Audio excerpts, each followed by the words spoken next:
year 2 for Georgia Tech head coach Damon Stoudamire. Does it feel a little bit more normal this go around? You feel like you're one of the old heads now? Oh, yeah. I don't feel like the old head, but I just feel way more comfortable here. I feel like I know a lot more about the league. And, yes, there's 3 new coaches, and one of them isn't me, so I'm good. Coach, you guys had a great year, some huge wins. What'd you learn about yourself and then your team this year? Last year, excuse me. Well, I mean, the team, I learned that we're capable. We can play with anybody, but we also show we can lose to anybody. Right.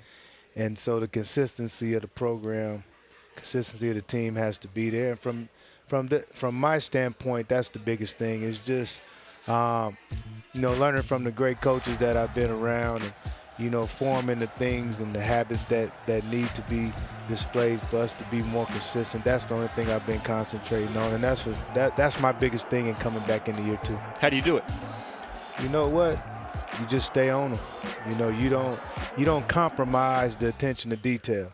I've never been around any good players that cut corners. Yeah. And so I wasn't allowed to cut corners as a player, so I'm not going to do it. And it's just the same thing, chopping wood every day, the same habits. The first 15 minutes of our practices will never change. They're going to be fundamentally sound, the things that we need to do. But if we're not doing something up to my capability, we're doing it again. You know, so that to me is the biggest thing, and that's my approach all season: attention to detail. Now, Coach, I can't let you sit up here and not talk about this moment that happened last year, February 6th. You remember that? Wake Forest? Oh, yeah. I remember. Look, you got. We can't say it up here, but I just want to know what was going through your head during that moment. I know it was within in a span in the season where y'all were losing games, and I'm pretty sure it was frustrating because you look at last year and how many close games y'all had.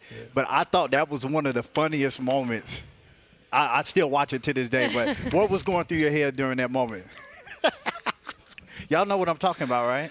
Well, this is the thing. Like, first of all, they beat us by about 100 the first game, the first time we played them. And, it was just one of those games.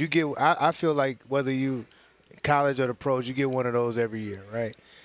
And, the way we responded when we went, but then we had a big lead, and we were inconsistent. You can't play with leads. So the whole time I'm like, man, we just kind of holding on, but we need to make a big play.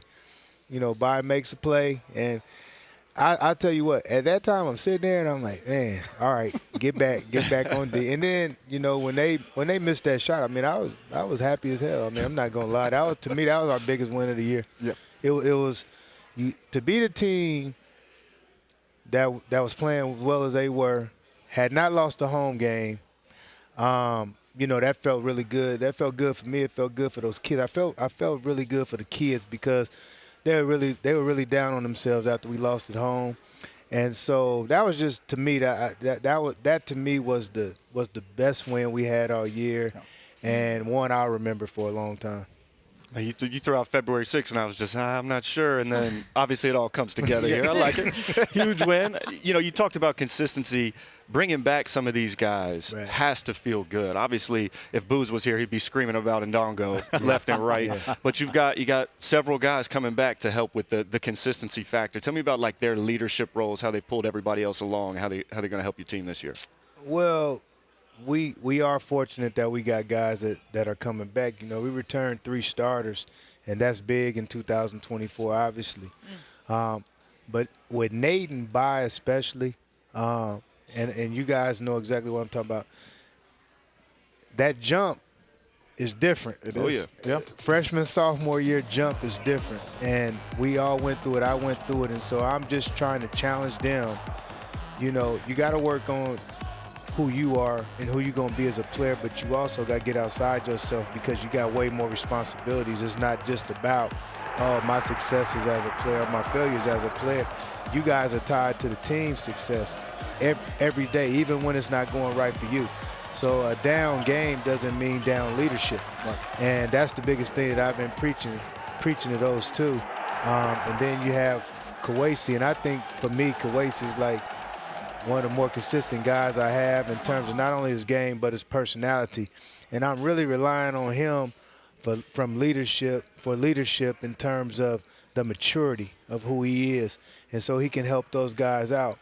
The one thing that goes unnoticed when I talk about Nate and Bai, and it's no knock on neither one of those guys, but most people don't know, they ascended to who they were. Yeah. They didn't even start on their high school teams. Wow, really? Wow. That's development right there. You know what I mean? So they're guys that are learning how to be really good players that turn into stars. And that's not easy, you know, because there's levels to it. And so I'm just trying to be there and help them and support them through that. And it's going to be ups and downs, but they'll figure it out because of the people that they are. And he didn't start playing basketball until he was, 14? Yeah, so, I mean, he's still in that kind of learning curve in his career. But I guess what could really help Nathan George is bringing in a guy like Javian McCullum, who's been through the ringer. And I thought when I heard you say this, it made me so happy when you said, I've always envisioned playing 2-point guards. We won a national championship when I played alongside Marcus Page. How has Javian McCullum impacted the program, but also impacted Nathan George? He's been great for the program because he's seen a lot. You know, he talks a lot. He helps guys on the floor. And that's the biggest thing. And how he's helped Nate, honestly, is he's challenged him every day. You know what I mean?